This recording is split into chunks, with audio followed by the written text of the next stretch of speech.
Hi everyone, कैसे हैं आप सब? Welcome back to NEET iQuanta. My name is Kriti. I'm your chemistry educator. This is the fifth lecture of solution chapter. Guys, हम पांचवें lecture पे आ चुके हैं. अगर आपने अब तक NEET iQuanta को सब्सक्राइब नहीं किया है, हमारे चैनल को फॉलो नहीं कर रहे हो, तो ये पूरा चैप्टर चलता रहेगा जब तक कंप्लीट नहीं होगा. Not just this chapter, we'll be completing class 12 syllabus free of cost on YouTube channel just for you guys, so that आप अपना NEET 2026 का पेपर फ्रीली पढ़ पाओ और अपनी बेस्ट इंफॉर्मेशन गैदर कर पाओ. Not just for chemistry but for biology, physics and all, सबके लिए. And we do also have our Tejas batch which is just at ₹1. तो आप एनरोल कर सकते हैं. You can find our live lectures over there. DPPs मिल जाएगी आपको फ्री में और मॉक टेस्ट भी. इससे अच्छा और क्या चाहिए. So let's begin with our fifth lecture. आज के हम लेक्चर में थोड़ा पहले डिस्कशन करेंगे लैटिस एनर्जी और hydration energy and then will proceed further. चलिए स्टार्ट करते हैं अपना आज का लेक्चर. सो थोड़ा सा मैं पहले वही डिस्कस करूंगी जो हमने लेक्चर 4 के एंड में खत्म किया था about the lattice energy and the hydration energy. So lattice energy as you guys know वो एनर्जी के रिक्वायरमेंट में भी हो सकती है, वो एनर्जी रिलीज भी हो सकती है. अगर एनर्जी रिलीज हो रही है मतलब लैटिस एनर्जी फॉर्म हो रहा है, एक लैटिस फॉर्मेशन हो रहा है फ्रॉम इट्स कॉन्स्टिट्यूएंट आयंस. या फिर अगर हम बात करें एनर्जी की रिक्वायरमेंट होगी तो लैटिस को ब्रेक करना पड़ेगा इनटू इट्स कॉन्स्टिट्यूएंट आयन. और हाइड्रेशन एनर्जी वो एनर्जी रिलीज होती है जब कोई हमारा एलिमेंट या पार्टिकल सराउंड कर जाए, सराउंड हो जाए फ्रॉम दी वाटर मॉलिक्यूल्स. ठीक है, तो एक बार उसके बारे में बात कर लेते हैं. So lattice energy and are hydration energy. I hope आपको अब तक जो भी मैंने सिखाया है, जो भी बताया है, आपको चीज़ें समझ आ रही है. You can comment down. कुछ भी अगर आपको डाउट आता है तो आप पूछ सकते हैं कमेंट सेक्शन में. I will be always solving your doubts. हम टीचर हैं, हमारा काम है आपके डाउट सॉल्व करना. आप कोई भी क्वेश्चन भी लगता है तो आप कमेंट सेक्शन में डाल सकते हैं. So lattice energy and hydration energy. So अगर हम बात करें, एक चीज़ मुझे आपसे बात करनी है कि जब हमारा प्रोसेस होता है इवेपोरेशन का, आई होप सबको इवेपोरेशन के बारे में पता है ना. इवेपोरेशन क्या है कि मतलब अगर लिक्विड फेज, अगर मान लो, चलो ये कंडीशन हम ले लेते हैं, this is happening in a open container. ठीक है, ये हमारा ओपन कंटेनर में हो रहा है. So evaporation of a liquid in an open vessel where the liquid molecules escape into atmosphere. वहां पे क्या होता है कि जब इवेपोरेशन हो रहा होता है, जो लिक्विड के पार्टिकल्स होते हैं वो एस्केप आउट कर जाते हैं हमारे एटमॉस्फेयर में. If there is a condition of open container. मैं एम्फिसाइज कर रही हूँ ओपन कंटेनर पे क्योंकि will be also dealing with the close container. उसमें कॉन्सेप्ट थोड़ा सा अलग लगेगा.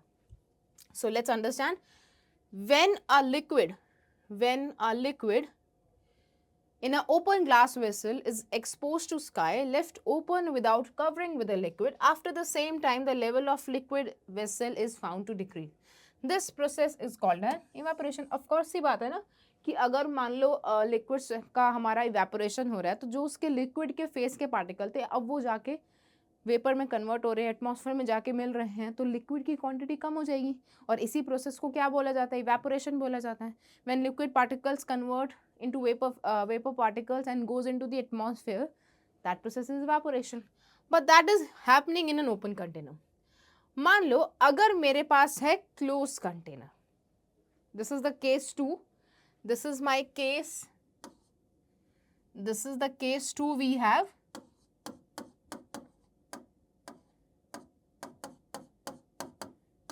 जहां पे हमने कंडीशन ले ली है क्लोज कंटेनर की.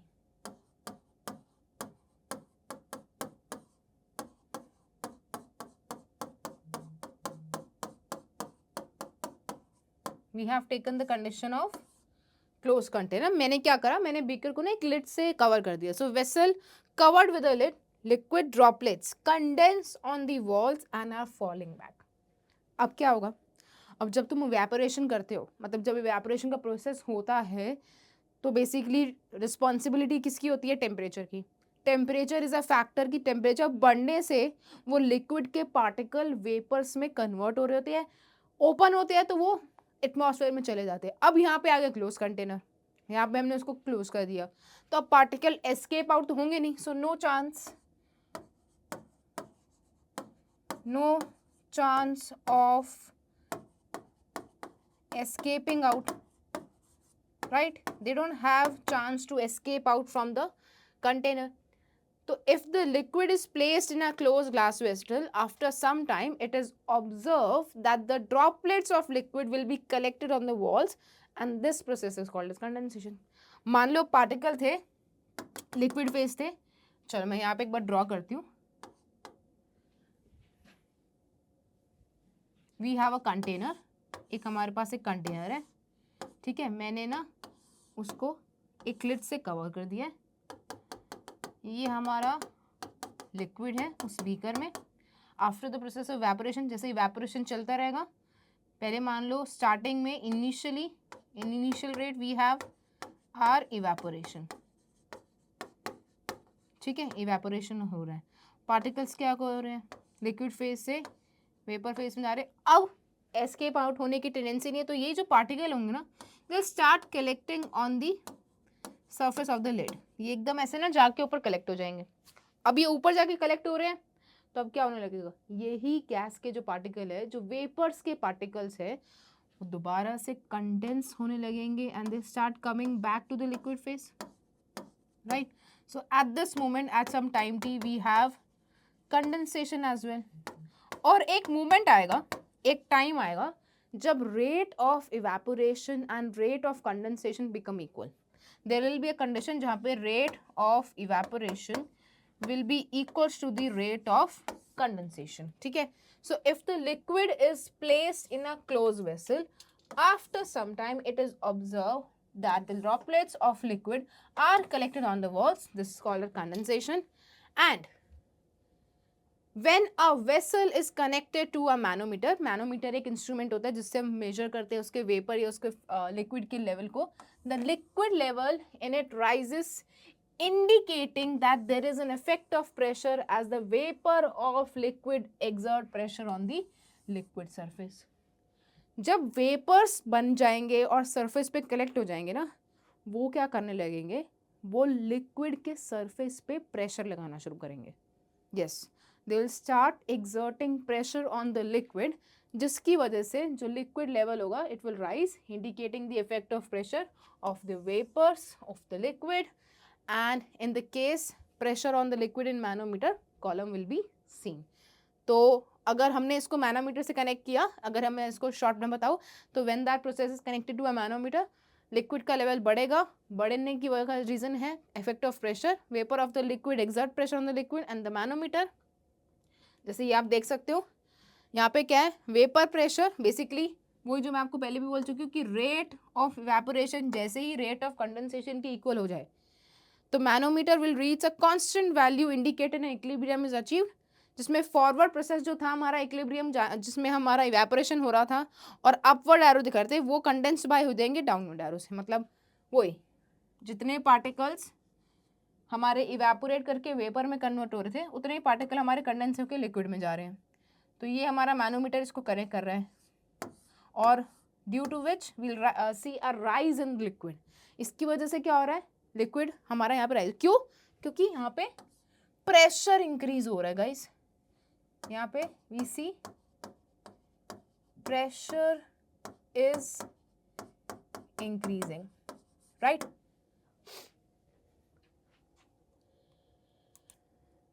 सो राइट, उसके बाद क्या होगा, प्रेशर इंक्रीज कर रहा है. अब ये प्रेशर लगा कौन रहा है या इंक्रीज करने वाला फैक्टर क्या है, it is none other than the vapours. Vapours ही है जो रिस्पॉन्सिबल है प्रेशर लगाने के. Okay, so when the pressure exerted by the vapors over the liquid surface, when there exists an equilibrium between vapor and liquid at particular temperature, is called as vapor pressure. So basically अगर हमें concept vapour pressure का समझना है, तो it is only applicable या it is only seen in a close container. मैं एक फटाफट से इसको सम अप कर देती हूँ. सम अप समझो इसका, कि अगर वी हैव आर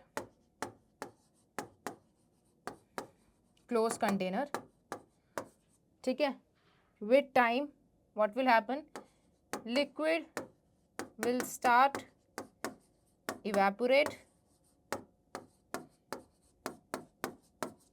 ठीक है, उसके बाद क्या होगा, particles will collect on the surface of liquid.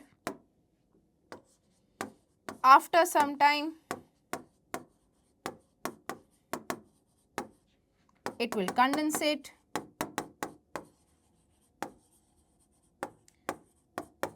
and at moment, and उसके बाद एक moment आएगा where the rate of evaporation is equals to rate of condensation, and this moment will be the one जहाँ पे हमारे जो vapours होंगे will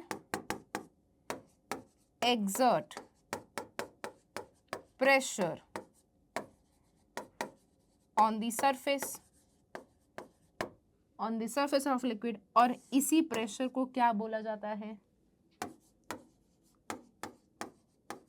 vapour pressure.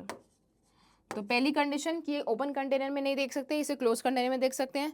पहले क्या होगा, लिक्विड पार्टिकल इवेपोरेट होंगे, it will form into vapours and then start collecting on the surface of the lid, not liquid, lid, right? After some time those particle will condensate, एक moment आएगा जहाँ पे evaporation और rate of condensation equal हो जाएगा and vapour will start exerting pressure on the surface of liquid, और वही vapour pressure या वही प्रेशर हमारा क्या कहलाता है, vapour pressure. So the pressure exerted by the vapor of over the liquid surface when there exists an equilibrium between vapor and liquid at a particular temperature, it is called as vapor pressure. मैंने एक flow charts बना दिया पूरा, ये आपको समझ आ जाएगा तो आपको कॉन्सेप्ट ऑफ वेपर प्रेशर भी समझ आ जाएगा। सो vapour pressure is a pressure exerted on the surface of liquid. Vapor pressure is the pressure exerted on the surface of liquid at the time of equilibrium. Equilibrium मतलब जब rate of evaporation is equals to the rate of condensation, right? उसी के समय पे जो होगा वो हमारा कहलाता है वेपर प्रेशर। सो अब तक जो हमने सॉल्यूशन में पढ़ा था ना, that is all about the basic concept जो बेसिकली 11th में भी कभी कभी पढ़ाया जाता है। Now from this point we are actually going deep in the solution chapter, जहाँ पे हम वेपर प्रेशर की बात करेंगे, vapour pressure of different type of solutions की बात करेंगे, कॉलिगेटिव प्रॉपर्टीज़ की बात करेंगे, and will be discussing about the abnormal colligative properties also, van't Hoff factor also. सो चलो स्टार्ट करते हैं। चलिए अब देखते हैं ऐसा होता क्यों है, why this happen. So basically अगर हमारे पास रीज़न मिल जाए कि क्यों ऐसे वेपर प्रेशर एक्सर्ट करता है कोई different liquid, so different liquids have different vapour pressure at the same temperature. ये बहुत इंपॉर्टेंट हमारी पॉइंट है कि जो डिफरेंट हमारे लिक्विड्स होते हैं उनका डिफरेंट वेपर प्रेशर भी होगा इवन एट सेम टेम्परेचर। तो ये पॉइंट हमेशा याद रखना। सो नेचर ऑफ लिक्विड पे डिपेंड करता है हमारा vapour pressure. So we can say vapour pressure, हम इसको शॉर्ट फॉर्म में VP भी लिखते हैं। It depends upon nature of liquid, ठीक है। क्यों, रीजन क्या है, the attractive forces between the molecule are different depending upon the nature of liquid, क्योंकि हर लिक्विड में पार्टिकल्स के बीच में डिफरेंट टाइप ऑफ अट्रैक्शंस होती है जो रिस्पॉन्सिबल है कि कितना अमाउंट ऑफ लिक्विड हमारा कन्वर्ट होगा वेपर्स में और फिर उसके बाद वो प्रेशर एक्सर्ट करने लगेगा। सो सिंस एवरी सॉल्वेंट या every liquid has some different type of interaction with them, so वो बेसिकली उसी के हिसाब से वेपर प्रेशर एक्सर्ट करता है। So reason for this is the attractive forces between the molecules are different. Okay, next की बात करें अगर, तो lattice energy and hydration energy के रिस्पेक्ट में चलो एक क्वेश्चन समझ लेते हैं कि लैटिस एनर्जी और hydration energy, whether it is endothermic और हाइड्रेशन इज एन एक्सोथर्मिक। बताओ तुम्हें क्या लगता है कि लैटिस एनर्जी एंडोथर्मिक है, एक्सो है, या हाइड्रेशन एंडो है, एक्सो है? सो लैटिस एनर्जी हमारी in this case will be endothermic and hydration energy will be exothermic. That's correct, ठीक है। चलो नेक्स्ट अब समझते हैं vapour pressure of liquid solutions, जो हमारा सॉल्यूशन चैप्टर का एक इम्पॉर्टेंट एस्पेक्ट है, जिसमें हम वेपर प्रेशर इन डिटेल बात करेंगे कि लाइक वो कैसे चीज़ों को इफेक्ट करेगा। सो vapour pressure of liquid solution, I hope आपको वेपर प्रेशर टर्म क्लियर है।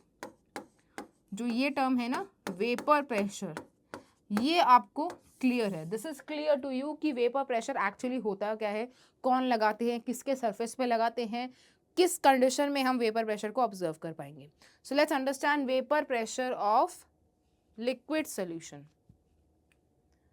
So vapour pressure of liquid solution, liquid solutions are formed when solvent is a liquid. अब देखो ये चैप्टर है हमारा सॉल्यूशन पे, अब सॉल्यूशन में हम बात करेंगे तो मेजरली हमारे पास जो टॉपिक रहने वाला है वो on the basis of liquid रहने वाला है। सो अगर हम लिक्विड सॉल्यूशन की बात करें तो उसमें हमारा सॉल्वेंट क्या होना चाहिए, liquid, and solute can be gas, liquid और solid, gas, liquid and solid, ठीक है।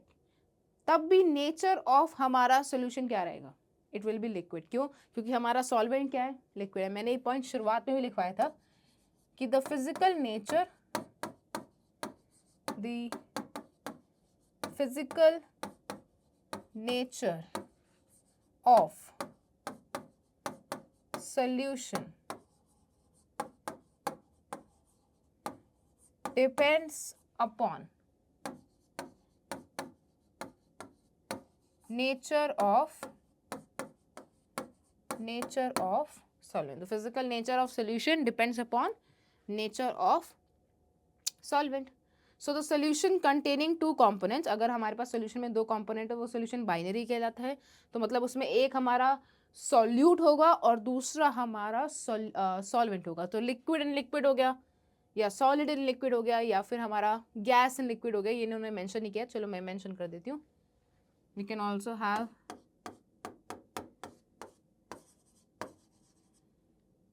गैस इन लिक्विड्स, ठीक है। थर्ड टाइप ऑफ हमारा solution, this are binary solution. अब अगर बात करें vapour pressure of liquid solution, हमारा जो मेजर रहने वाला है ना वो लिक्विड सोल्यूशन ही रहने वाला है, उसी के बारे में हम चर्चा करेंगे। So vapour pressure of liquid solution, अब binary solution containing two volatile liquids. अच्छा, अब ये वॉलेटाइल क्या है, ये वॉलेटाइल का मतलब क्या है कि सारे कंपाउंड्स वॉलेटाइल होते हैं, ये सारे कंपाउंड्स नॉन वॉलेटाइल होते हैं, या what is the difference between volatile and non volatile, इसको समझ लेते हैं एक बार। So volatile and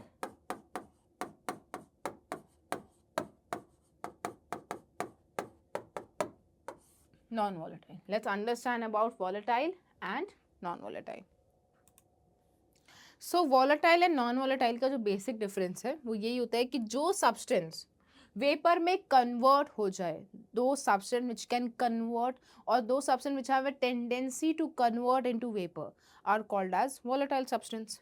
so those substance which can convert into vapours are called as volatile substance, and those substance which cannot convert into vapors are called as non volatile substance। जैसे हमारा alcohol हो गया और NH3 हो गया और हमारा मान लो कोई भी फिनॉल हो गया जो बेसिकली वेपराइज हो सके, वाटर, मैं फिनॉल की जगह better I should write water, simplify करते हैं पहले। एंड नॉन वॉलेटाइल हो गए जैसे हमारे sugar, like if I talk about sucrose या ग्लूकोज या urea, these are called as non-volatile solute. So a binary solution containing two volatile liquids, अगर two volatile liquid लिख रहा है कि मतलब उसका जो लिक्विड A और लिक्विड B है दोनों वेपर में कन्वर्ट होना जानते हैं। So liquid A and liquid B both can be converted into vapor. Both can be converted into vapors. They are components 1 and 2 taken in the closed vessel. मान लो ये ऐसे है, ठीक है, ये हमने एक क्लोज कंटेनर लिया है, ये हमारे लिक्विड पार्टिकल है और ये हमारे वेपर फेज है. ये जो लिक्विड के ऊपर प्रेजेंट होता है वो क्या होता है, हमारा vapour phase. This is my vapour phase which is present over the surface of liquid, present over the surface of liquid and this is liquid phase. ठीक है. So both the components vaporize and equilibrium state is established between vapor phase and liquid phase. मतलब जो हमारे दोनों component है ना, vapor phase and liquid phase, दोनों at equilibrium present है. मतलब ये तभी achieve हो सकता है जब equilibrium condition हो. Right? It can only be achieved when we have our equilibrium condition. So like this, ये वेपर फेज, ये लिक्विड फेज. अगर हम बात करते हैं, चलो vapour pressure of liquid liquid solution की बात करते हैं, एक बार इसको समझ लेते हैं. चलिए अब समझते हैं कि अगर हमारे पास एक बाइनरी सॉल्यूशन है, we have our binary solution of two liquids, दो लिक्विड का सॉल्यूशन बना रहे हैं हम. अब उसमें अगर मान लेते हैं कि P1 is the partial vapour pressure of the first component and P2 is the partial vapour pressure of the second component. सबसे पहला बच्चों के लिए कंफ्यूजन आता है कि मैम पार्शियल को लिख रहे हैं. पार्शियल का मतलब वो आधा प्रेशर नहीं लगा रहे हैं. पार्शियल का मतलब होता है कि अब वो प्रेजेंट है इन अ मिक्सचर. मतलब अगर मेरे पास ये कंपोनेंट है, पहले मेरे पास एक ये कंपोनेंट था, ठीक है, दो लिक्विड का, इसका कुछ P1 प्रेशर था, ठीक है, ये 1 लिक्विड, और ये मेरा दूसरा लिक्विड और इसका प्रेशर कुछ P2 था. अब मैं इन दोनों लिक्विड को ना ऐड कर दूँ एक सोल्यूशन में, तो इनका एक सोल्यूशन बना दूँ, इनका एक सोल्यूशन बना दूँ, तो P1 मतलब जो हमारा सोल्यूशन 1 है वो इस सोल्यूशन में पार्शियल प्रेशर लगा रहा होगा और P2 का प्रेशर इसमें क्या हो जाएगा, पार्शियल प्रेशर हो जाएगा. So partial pressure is not the half of the pressure. Partial pressure एक टर्म यूज करी जाती है जब हमारे पास सोल्यूशन में एक से ज़्यादा लिक्विड प्रेजेंट हो और अगर उनकी वो भी बात करें तो वॉलेटाइल लिक्विड हो. सो P1 is the partial vapour pressure of first component, P2 is the partial vapour pressure of the second component, P total is the total vapor pressure of solution. तो in that case P total क्या होगा, what will be the total pressure? It will become equal to the sum of the partial pressure of the two components 1 and 2, right? यही होगा हमारा. P total will be equals to partial pressure of solution 1, partial pressure of solution 2, जहाँ पे P1 हमारा क्या है, partial pressure of solution 1 and P2 is partial pressure of solution 2, right? यही हो जाएगा. एक बार देख लो सब, ठीक है. So it is always true कि अगर हमारे पास कंपोनेंट्स है दो वॉलेटाइल लिक्विड्स का, तो total pressure will depend upon its partial pressure. So एक नोट कर लेते हैं पॉइंट कि the partial pressures are related to the mole fraction x1 and x2 of the component 1 and 2. So P मान लो अगर मेरे पास सोल्यूशन था, सोल्यूशन A एंड मैंने सोल्यूशन B को लगाया, तो इसका पार्शियल प्रेशर को लिखा जाता है P0 A और इसके पार्शियल प्रेशर को लिखा जाता है P0 B, ठीक है. तो ये पार्शियल प्रेशर. अब जब दोनों का मिक्स हो जाता है, दोनों का मिक्स हो जाता है सोल्यूशन A प्लस B, ये क्या है, pure. This is pure vapour pressure of solution A और ये क्या है हमारा प्योर, जब वो अलग अलग present, pure vapour pressure of solution B. अब हम दोनों को मिक्स किया तो प्योर तो रहे नहीं, तो सोल्यूशन ऑफ A और B क्या बन जाएगा, P total equals to PA plus PB. सो हमारा जो पार्शियल प्रेशर है PA is related to the mole fraction. मतलब ये जो है PA is directly proportional to mole fraction of A and PB is directly proportional to mole fraction of P. ठीक है, उसका ये कहने का मतलब है if P1, P2, P3 are the partial pressure, चलो एक क्वेश्चन समझ लेते हैं. अगर P1, P2, P3 are the partial pressure, then total pressure क्या होगा? देखो क्या ऑप्शन होगा. ऑफ कोर्स ऐड करेंगे ना उसको, राइट? चलिए, Raoult's law part 1. Let's start with our Raoult's law part 1. इसको एक बार समझते हैं. सो राउल्स लॉ कहता है, हमने एक्चुअली उसकी स्टेटमेंट एक्चुअली लिख भी ली है. तो जो राउल्स लॉ था ना, उसका नाम था फ्रैंकोइस मार्टेरॉयल्स, which gave the relationship between the partial pressure and the mole fraction. So it states that the partial vapour pressure, जो मैंने आपको लिखवा दिया actually, partial vapour pressure of each component in the solution of volatile liquids. Volatile liquids कौन से होते हैं? वो वॉलेटाइल लिक्विड्स होते हैं जो वेपर में कन्वर्ट होना जानते हो. Is directly proportional to the mole fraction of its solution.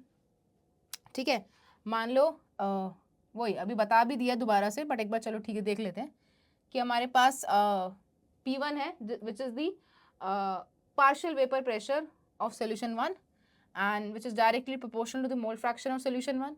We have P2 which is directly proportional to mole fraction of solution 2. अब x1 x2 आ रहे क्या है? मोल फ्रैक्शन से 1 2 कंपोनेंट के. P1 will be written as P naught A x1. So basically जो मैंने तुम्हें लिखवाया था ना कि PA is directly proportional to XA, उन्होंने क्या किया? प्रोपोर्शनैलिटी का साइन हटाया और PA equals to P naught A XA के फॉर्म में लिखा, और वैसे ही PB will be written as P naught B XB. ठीक है, where P naught A and P naught B are the pure vapor pressure of solution or liquids of liquid A and B, right? एक बार note करो, देखो इसे, है ना, कि जब वो सेपरेटली प्रेजेंट थे तो उनका जो वेपर प्रेशर था दैट इज P नॉट ए या P naught 1 and P naught 2. ठीक है, so P naught A and P naught 1 and P naught 2 are the vapor pressure of pure components 1 and 2 respectively. So according to Dalton's law, हम Dalton's law के बारे में बात करते हैं. Dalton law कहता है कि the partial pressure, the total pressure over the solution phase in the container will be the sum of the partial pressure of the components of solution. ये भी एक्चुअली हो चुका है, ये भी सिर्फ Dalton's law की स्टेटमेंट हम कर चुके हैं. और वो तो एक ऑब्वियस सी बात है ना कि अगर हमें सोल्यूशन का टोटल प्रेशर निकालना है तो वो डिपेंड करेगा कि उस सोल्यूशन के जो कंपोनेंट्स हैं उनका कितना पार्शियल प्रेशर है. So the total pressure of a solution is equals to the some of the partial pressure of the components present in that solution. तो पी टोटल कितना हो जाएगा? P1 प्लस P2 के. और P1 P2 को हम कैसे लिख सकते हैं? देखो, P naught A X A, P naught A X B, मतलब यहाँ तो 1 एंड 2 की बात कर रहे हैं. ए बी थोड़ा बोलने में ईजी होता है तो मैं वैसे बात कर रही हूँ. मोल फ्रैक्शन अगर तुम जानते हो तो मोल फ्रैक्शन क्या होता है? Number of moles of one component upon total number of moles. तो जो उनका सम होता है ना वो that is always equals to 1. Mole fraction का जो सम होता है वो हमेशा इक्वल्स टू 1 होता है. सो यहाँ पे क्या करते हैं कि हम x1 को भी इन टर्म्स ऑफ x2 लिख देते हैं to reduce the number of variables present in the equation. तो जैसे ऐसे करके भी लिख सकते हैं P नॉट ए x2, बस जस्ट टू गेट. पहले कितने थे? 4 वेरिएबल आ रहे थे, अब कितने हो गए? 3 हो गए. तो और थोड़ी इजी हो जाए सॉल्यूशन निकालने के लिए, उसको सॉल्व करने के लिए. So P total we have P naught 1 plus x2 P naught 2. From the above equation the following conclusion can be drawn. अब देख लो कौन कौन सी कंक्लूजन है कि total vapour pressure over the solution can be related to the mole fraction of the component. कि जो वेपर प्रेशर लग रहा है सोल्यूशन के सरफेस पे वो डिपेंड करता है मोल फ्रैक्शन पे, मतलब बेसिकली उसके अमाउंट पे डिपेंड करता है. मोल फ्रैक्शन क्या है? Number of moles. Number of moles है हमारी अमाउंट ही है ना एक तरह से. So it does depend upon the amount of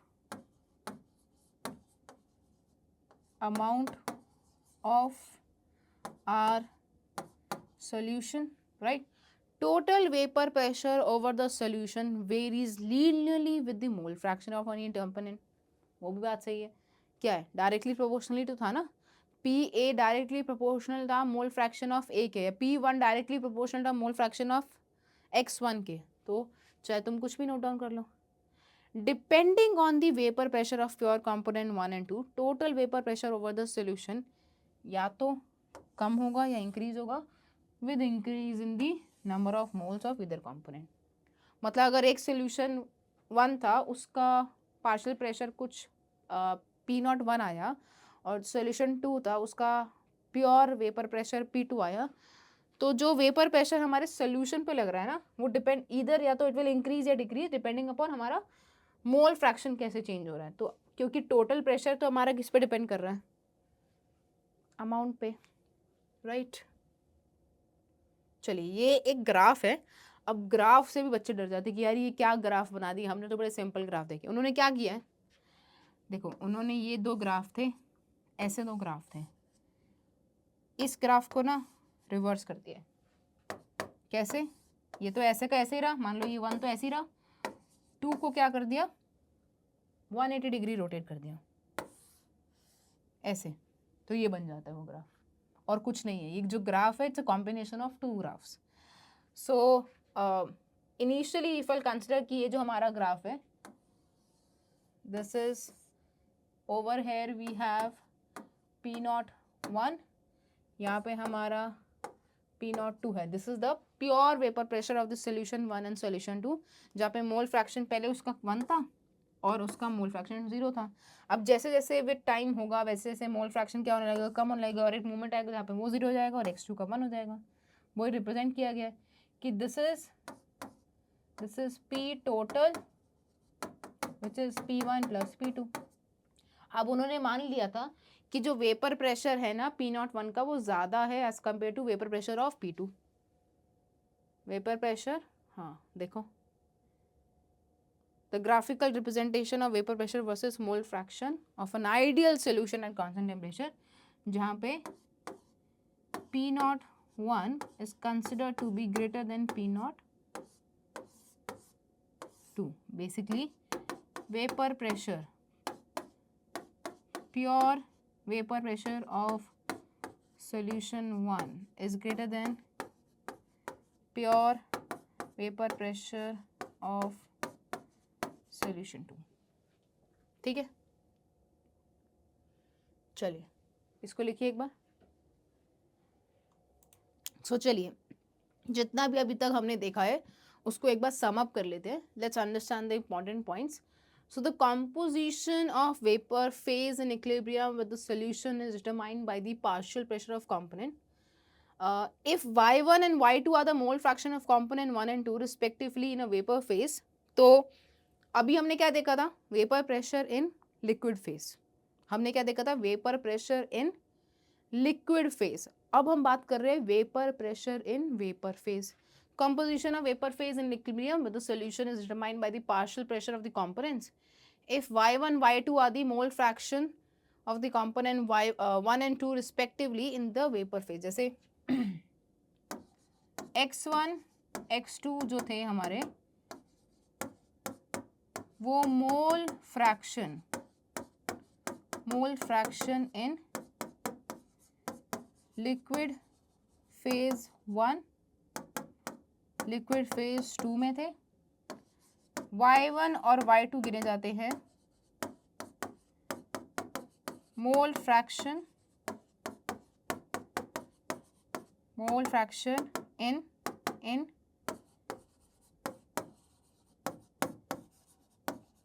vapour phase 1 और vapour phase 2. So y1 and y2 are the mole fraction in vapor phase 2. So P1 is equals to y1 P total and P2 is equal to y2 total. या फिर हम बोल सकते हैं, हम ऐसे भी लिख सकते हैं कि जो y1 है, y1 जो है that is PA upon PT, क्योंकि y1 ले रहे हैं तो ठीक है y1 ही लेते हैं.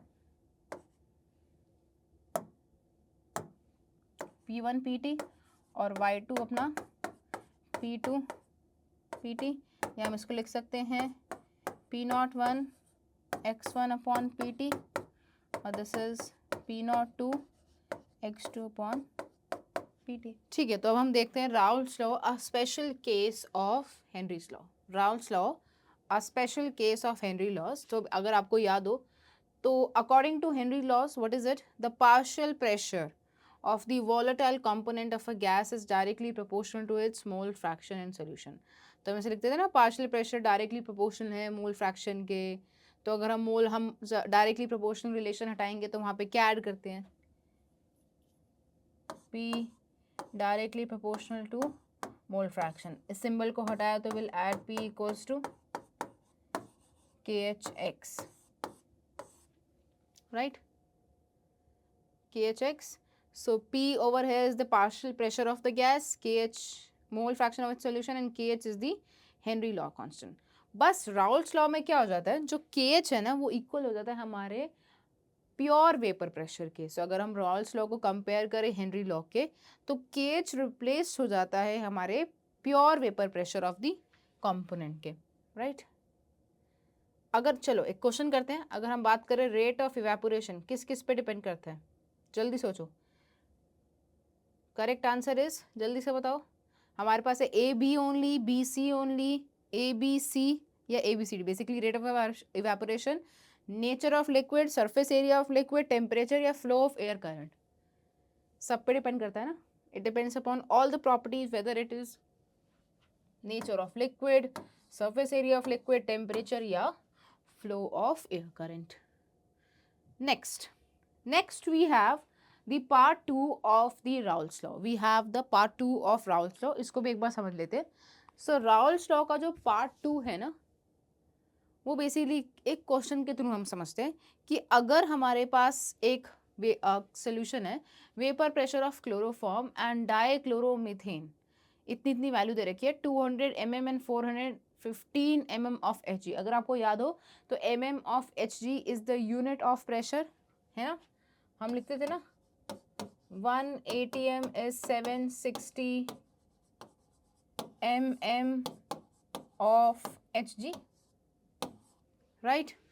So they're asking calculate the vapor pressure of the solution prepared by mixing 25 gram of CHCl3 and 40 gram of CH2Cl2। so हमें निकालना है टोटल प्रेशर जो कि इक्वल है pressure of CHCl3 plus pressure of CHCl2 के equal. ठीक है, ये क्या होगा, इसकी वेपर प्रेशर ऑफ क्लोरोफॉर्म और डाइक्लोरोमीथेन का पार्शियल प्रेशर गिवन है आप लोगों के पास। सो ये हो गया अपना क्लोरोफॉर्म का 200 और उसका मोल फ्रैक्शन निकालना है। तो हमारे पास गिवन है 25.5 ग्राम ऑफ CHCl3। चलो मोलर मास क्या होगा, 12, 13 और CH3 का मोलर मास देख लेते हैं एक बार, 119.5 है। तो 25.5 अपॉन 119.5, 25.5 अपॉन 119.5 और हमारे पास उसका दे रखा है 40 ग्राम CH2Cl2 और उसका मोलर मास कितना है अपने पास, वो है अपने पास 85 ग्राम।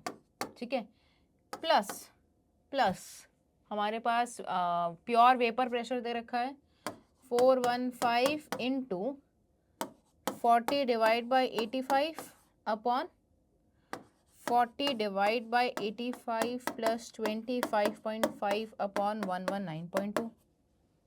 ये तो हो गया टोटल प्रेशर, निकाल लेंगे। देखो ये सेम सब कुछ प्रोसेस वही है, बस 0.4 और 0.2 को ऐड करना है ना। कितना आ गया अपने पास, 0.4 और 0.2 ले लेते हैं, तो ये हो गया 200 इंटू 0.2 अपॉन 0.2 प्लस 0.5 कर दूँ क्या, क्योंकि 4.7 है। 415 इंटू 0.5 अपॉन 0.7 हो गया, ये 0.7। सो 200 इंटू 0.2 अपॉन 0.7। आई थिंक उन्होंने किससे किया है, 0.6 ला रहे हैं ना, तो एक काम करते हैं 6 ही लेते हैं, थोड़ा इजी रहेगा सॉल्व करने के लिए भी। तो इसको अपन नीचे ले लेते हैं 0.6, this is 0.6, this is 0.6 plus 415 into, अच्छा सेम ही लिख रही हूँ क्या, हाँ कितना हो गया, ये तो हो गया 0.3, सो 2, oh sorry, so we got 200 upon 0.3 plus 415 upon 0.3, बस इसको सॉल्व कर लेंगे। देख लो, वैसे तो हाँ हम मोल फ्रैक्शन से ऐसे भी सॉल्व कर सकते थे, पर दोनों तरह से कर सकते हैं, दोनों का था ना हमारे पास value, we have both the values, so we can calculate by this, so answer comes as the P total as 347.9 mm of Hg। Formula याद रखोगे तो सब कुछ हो जाएगा। Next we have the vapour pressure of solution of solids in liquid. चलो एक बार इसको देख लेते हैं। So let's start with the vapor pressure of solution of solids in liquid। अब देखते हैं इनका क्या रोल है अगर हम अपना solute, if we'll take our solute as solid। So vapor pressure of solution of solid in liquid is basically, अगर हम बात करें in terms of vapor pressure, so it is the pressure exerted by the vapors molecule of a liquid when they are in equilibrium with the liquid of a given temperature। बात तो वही पड़ती है, चाहे तुम्हारा solute solid हो liquid हो, at the end vapour pressure वही बनेगा जब वेपर्स एक्सर्ट करेंगे on the surface of liquid, ठीक है। So vapour pressure of the liquid is measured by barometric method, it is one of the instrument used to measure the vapour pressure.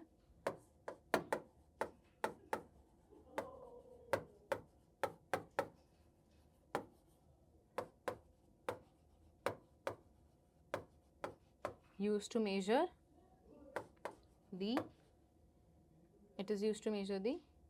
vapor pressure, ठीक है। The vapor pressure of a solution is always less than that of a pure solvent। वो तो हमेशा ही रहेगा। अगर हमारे पास solid आ चुका है, अब वो क्या करेगा, वो सरफेस पे प्लेस लेगा। जैसे फॉर एग्जांपल चलो आई थिंक हम पहले इसका डायग्राम देख लेते हैं कि in a solution of the some of non volatile solute molecule occupy the surface of solution, therefore the fraction of the surface covered by the solid molecule gets reduce. यही मैं बोलने वाली थी कि लाइक यू नो, अगर हमारे पास मान लो ये एक प्योर अपना लिक्विड सोल्यूशन है, दिस इज लिक्विड ए, ठीक है। अब इसके ऊपर ना कुछ सॉलिड सोल्यूट्स ने ऐसे जगह ले लिया, तो अब क्या होगा, अब जो पार्टिकल्स थे, मतलब पहले चलो नॉर्मल वाला बताती हूँ, पहले ये था हमारा सिर्फ पहले सिर्फ हमारे पास ये अपना प्योर सॉल्वेंट था जिसकी वजह से वेपर क्रिएट हो रहे थे। ये इसको लेट को बंद कर देते हैं, ये ऐसे ऐसे पार्टिकल जा रहे थे, है ना, सरफेस के पार्टिकल वेपर्स में कन्वर्ट हो रहे थे। अब क्या हुआ, अब अगर हम बात करें तो हमने लिया एक ऐसा सॉल्यूशन जिसमें हमारे पास नॉर्मल लिक्विड प्रेजेंट है, अपना एक कंपोनेंट लिक्विड फॉर्म में और दूसरा कंपोनेंट सॉलिड फॉर्म में है जिसने ऑक्यूपाई कर लिया सरफेस पे जगह। अब क्या होगा, मान लो पहले अगर मैं नंबर की बात करूँ तो 1 2 3 4 5 6 7 8 पार्टिकल्स वेपर फेज में जा रहे थे। अब जाने वाले पार्टिकल कितने हो जाएंगे, यहाँ पे जाएगा, ये जाएगा, ये जाएगा और ये जाएगा, कम हो जाएगा ना। So if we talk about the vapour pressure of a pure solvent, this is my pure solvent और ये है हमारा सॉल्यूशन। और अगर सॉल्यूशन में भी in solution if the solid particles are non volatile nature, तो और भी कम हो गया। So if solid particles are non-volatile, hence vapor pressure decreases। So अगर एक नॉन वॉलेटाइल सोल्यूट ऐड हो जाएगा सरफेस ऑफ द सोल्यूशन पे, तो fraction of surface covered by the solvent molecule gate reduced which decreases the vapour pressure of solution, ठीक है। Example से भी देख सकते हो। एक और मेरे पास एक पिक्चरिस्टिक डायग्राम भी है तुम्हें एक्सप्लेन करने के लिए। So the vapour pressure of the solution is always lesser than the pure liquid, ये तो हमेशा ही रहेगा। तो वी कैन से कि P01 will always be greater than PT, या फिर कोई भी कंपोनेंट ले लेंगे। मैंने P01 को एज अ प्योर सॉल्वेंट मान लिया था, ये अगर मेरा प्योर सॉल्वेंट है, ठीक है, it will be always greater than the vapour pressure of solution. तो ये हमारा प्योर सॉल्वेंट था, मान लो ये मैंने इसको क्या करा, एक क्लोज्ड फॉर्म में कन्वर्ट कर दिया। अब इतने नंबर ऑफ पार्टिकल, जैसे 1 2 3 4 5 6 पार्टिकल्स जा रहे हैं। अब यही हम ले ले सॉल्यूट प्लस सॉल्वेंट, अब नंबर ऑफ पार्टिकल देखो कितने हो, कम हो रहा है, 1 2 3 4। सो vapour pressure, the decrease in vapour pressure of the solvent depend upon the quantity of non-volatile solute present in the solution. So जितना वेपर प्रेशर हमारा डिक्रीज हो रहा है, क्योंकि नॉन वॉलेटाइल सोल्यूट है, मैंने तुम्हें डिफ्रेंशिएट बताया कि नॉन वॉलेटाइल सोल्यूट वो सोल्यूट होते हैं जो वेपर्स में कन्वर्ट ना हो। अगर वो सरफेस को ऑक्यूपाई कर रहे हैं तो उसकी वजह से जो एक्चुअल में पार्टिकल वॉलेटाइल हो सकते थे, वेपर में बदल सकते थे, उनकी जगह वो खा रहे हैं। तो अगर वो उनकी जगह ले रहे हैं तो उतना ही वो कम वेपर प्रेशर करेंगे। तो वेपर प्रेशर किस पे डिपेंड करेगा कि कितने नंबर ऑफ सॉल्यूट पार्टिकल्स है। तो decrease in vapour pressure, the decrease in vapour pressure of a solvent depends upon the quantity of non-volatile solute. So decrease in vapor pressure of solvent directly proportional to, या depends upon, directly to number of solute particles, ठीक है, number of solute particles। लिखो इसे एक बार। Let's understand this with an example. इसको example से समझते हैं कि कैसे वेपर प्रेशर डिक्रीज होता है। सो मान लो अगर मैंने एक सोल्यूशन लिया जिसमें मैंने यूरिया को पानी में डाला और ग्लूकोज को पानी में डाला। अब यूरिया और ग्लूकोज दोनों ही नॉन वोलेटाइल सोल्यूट है, दोनों का वेपर प्रेशर भी क्या हो जाएगा, इक्वल हो जाएगा, right. So 1 mole of urea, अगर same concentration, again the quantity, the amount should be same, amount पे ही डिपेंड करता है, बट यहाँ पे तो दोनों ही नॉन वोलेटाइल है। So we have 1 mole of urea dissolved in 1 kg of water exerting vapor pressure as same as that of 1 mole of sucrose dissolved in 1 kg of water at the same temperature. क्यों? क्योंकि urea and glucose both are non-volatile solute, hence causes decrease in vapor pressure। दोनों ही क्या है, non volatile solute है, तो दोनों ही क्या करेंगे, वेपर प्रेशर को सेम रखेंगे। राउल्स लॉ की अगर बात करें, जैसे हम कितनी बार डिस्कस कर चुके हैं कि Raoult's law for any solution the vapour pressure of the each volatile component is directly proportional to mole fraction. बहुत बार देख चुके हैं ये इक्वेशन, बहुत बार हम समझ चुके हैं, इसको बार बार पढ़ने की बिल्कुल ज़रूरत नहीं है आप लोगों को। हाँ, एक ग्राफ बनाया हमने, if we plot a graph between vapour pressure and the mole fraction of the solvent and the shape of the curve will be linear, of course, है ना। वेपर प्रेशर किस पे डिपेंड कर रहा है, अमाउंट पे, द मोल फ्रैक्शन ऑफ अपने solvent पे, वो कुछ इस तरह का आएगा। Vapour pressure is directly proportional to mole fraction, तो एक स्ट्रेट लाइन कर्व आएगा, राइट। चलो अगर बात करें as temperature increases vapour pressure of liquid क्या होगा, व्हाट डू यू थिंक। अगर मैंने टेम्परेचर बढ़ाया तो vapour pressure of a liquid increases linearly, decreases linearly, increase exponentially, या फिर decreases exponentially. Think about it, सोचो, टेम्परेचर बढ़ाने से वेपर प्रेशर बढ़ेगा या फिर घटेगा, increases exponentially. Yes, directly increase नहीं होगा, लीनियरली इंक्रीज नहीं होगा, धीरे धीरे से इंक्रीज होगा। So that's all we have for today. I think आपने काफ़ी इंफॉर्मेशन गैदर कर ली है for the vapour pressure. Vapour pressure अगर हम बात करें ओपन कंटेनर में, क्लोज्ड कंटेनर में, vapour pressure of liquid in liquid solution, vapour pressure of solid in solid solution, that's all we have for today's lecture. बाकी की detail information हम lecture 6 में बात करेंगे।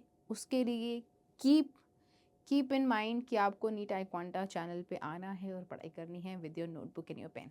Thank you so much, have a good day.